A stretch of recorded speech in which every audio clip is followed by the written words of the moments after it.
Sid McGregor here with SteveTaylor. Just watched Blue Light Jazz here at the Echo conference, and absolutely stunning. Well, thanks. Seriously, like I've seen, obviously, you know, there's, I don't want to call it a faith-based film, but the in that sort of world, these people are just failing, in my opinion. And this was a real film. I would call it a real film. It looked like a real film. It felt like the real film. So for a lot of us who are trying to get to that space, and you've certainly come from a totally different background and then transitioned yourself and then obviously studied and didn't just like fall into it. Just curious about, first of all, could you just a real quick thing just about the heart behind your passion for the film, and sort of just a real quick, you know, yeah, right. Where's your heart in? I mean, because it was all over it. Right.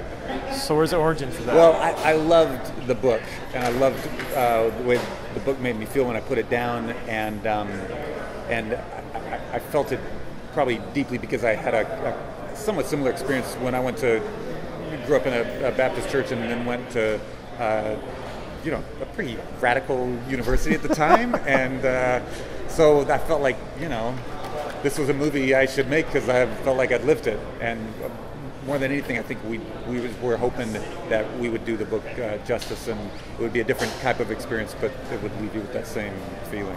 Yeah, well, without giving anything away, I think that the heart of the book stayed true. Oh, good. I'm really sure there was artistic liberties taken, because I haven't read the book in a while. Right.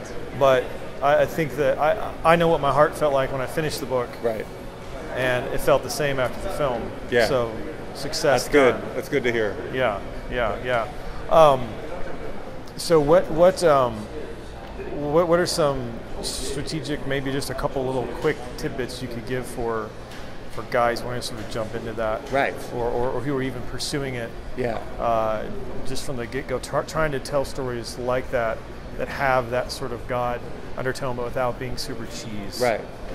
Well, it's so much of it has to do with the writing, and you know, I think what I always encourage people is to work hard on getting a screenplay as good as you can make it, because you know, you can still make a bad movie from a good screenplay, but you can't make a good movie from a bad screenplay. Mm-hmm. And so the more we become better writers and, you know, refine our craft, the better chance we have of making good movies. So your advice is spend more time before you even pick up the camera. Well, I mean, all the camera stuff is really important. It is. But ultimately, people will forgive camera mistakes if the story engages them, and so it's really about telling the story. Yeah. Absolutely. Silliest story from the film?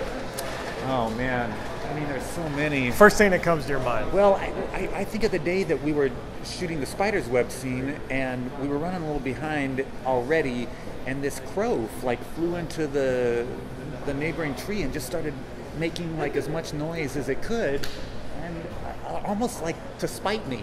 And you know, we had to stop everything for like 30 minutes trying to chase away the crow. We were throwing rocks at it. That just made it madder. It made it louder. If I would have had a gun, I would have not felt bad about shooting at all. Unfortunately, I didn't. Maybe fortunately, I didn't. Maybe fortunately.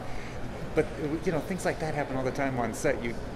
You're at an actual location. You try to control the environment, and it will not be controlled. Awesome.